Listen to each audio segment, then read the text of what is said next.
Right ఇక breaking news చూస్తున్నాం. దగ్గుబాటి ఫ్యామిలీకి నాంపల్లి కోర్టులో చుక్కెదురైంది. విచారణకు గైర్హాజరుపై ఆగ్రహం వ్యక్తం చేసింది. డెక్కన్ కిచెన్ కూల్చివేతకి కేసులో చివరి అవకాశంగా ఈ నెల 12వ తేదీన హాజరు కావాలని ఆదేశించింది. రెండేళ్లుగా కోర్టుకి రాకుండా విచారణకు సహకరించకుండా కాలయాపన చేస్తున్నారని మండిపడింది. డెక్కన్ కిచెన్ కూల్చివేత కేసులో 2024 జనవరిలో కేసు నమోదైంది. ఇక పలుకుబడితో ఎంతకాలం విచారణకు గైర్హాజరు అవుతారని ప్రశ్నించింది. 12వ తేదీ హాజరు కాకపోతే నాన్ బెయిలబుల్ వారెంట్ జారీ చేసే అవకాశం ఉన్నట్లుగా తెలిసిందే. ఇక ఫోన్ ట్యాపింగ్, ఎమ్మెల్యేల కొనుగోలు, డెక్కన్ కిచెన్ కూల్చివేతకు లోపాయికారి సంబంధాలు ఉన్నాయని ఫిర్యాదుదారు నందకుమార్ అంటున్నారు. దీనికి సంబంధించిన పక్కా ఆధారాలు ఉన్నట్లు చెబుతున్నారు. రైట్ ఇక బ్రేకింగ్ న్యూస్ చూస్తున్నాం. దగ్గుబాటి ఫ్యామిలీకి నాంపల్లి కోర్టులో చుక్కెదురైంది. విచారణకు గైర్హాజరుపై ఆగ్రహం వ్యక్తం చేసింది. డెక్కన్ కిచెన్ కూల్చివేత కేసులో చివరి అవకాశంగా ఈ నెల 12వ తేదీన హాజరు కావాలని ఆదేశించింది. రెండేళ్లుగా కోర్టుకి రాకుండా విచారణకు సహకరించకుండా కాలయాపన చేస్తున్నారని మండిపడింది. ఇక ఇదే అంశంపై మరింత సమాచారాన్ని మా అవుట్పుట్ ఎడిటర్ వెంకట్ అందిస్తారు. చెప్పండి వెంకట్, అప్డేట్స్ ఏంటి?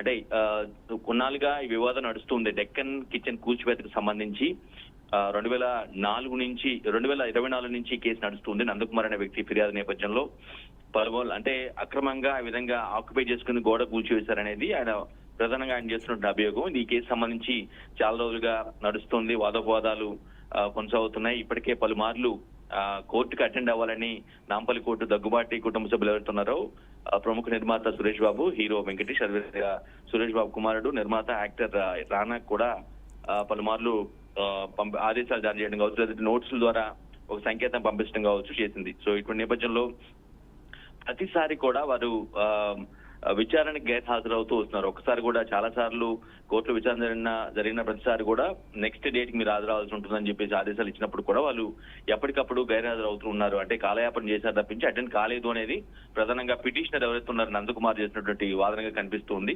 సో ఈ క్రమంలో మరోసారి విచారణకు వచ్చిన కేసు ఇప్పుడు కూడా వాళ్ళు అటెండ్ కాలేదు. అక్రమంగా అన్యాయంగా తమ కిచెన్ ని కూల్చివేశారనేది నందకుమార్ చెప్తున్న వాదన.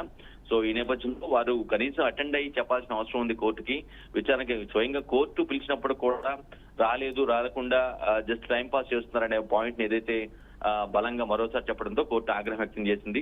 ఎన్నాళ్ళు మీరు ఈ విధంగా విచారణ గైర్హాజరు అవుతారో, మీకు రెస్పాన్సిబిలిటీ లేదా, మీరు సమాజంలో మీరు బాధ్యతతో ఉన్నట్టు పౌరులుగా లేరా అంటూ కొంత నాంపల్లి కోర్టు చివాట్లు పెట్టిన పరిస్థితి కనిపిస్తుంది.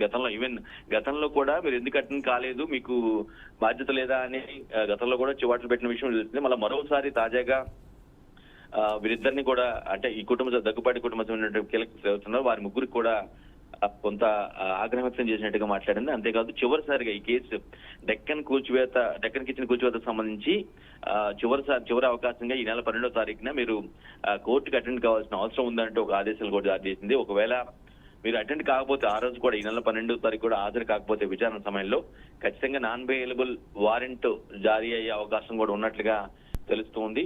సో ఏదేమైనా దీనికి సంబంధించి అయితే కొంత గత కొన్ని రోజులుగా వివాదం నడుస్తున్నప్పుడు కూడా దాన్ని అంటే వాళ్ళు సమాజంలో కొంత ప్రభావంతో ఉన్న వ్యక్తులుగా ఉన్నారు కాబట్టి మేబీ బిజీగా ఉన్నామనో, లేదంటే వ్యాపార కార్యక్రమంలో బిజీగా ఉన్నామని చెప్పో, లేదంటే ఇంకేదైనా రీజన్స్ మీద మేబీ అటెండ్ కాలేదేమో, కేవలం వారి తరఫున లాయర్ మాత్రమే అటెండ్ అవుతున్నారేమో అనే ఒక ప్రాస్పెక్ట్ అయితే అర్థమవుతుంది. బట్ ప్రతిసారి ఈ విధంగా మీకు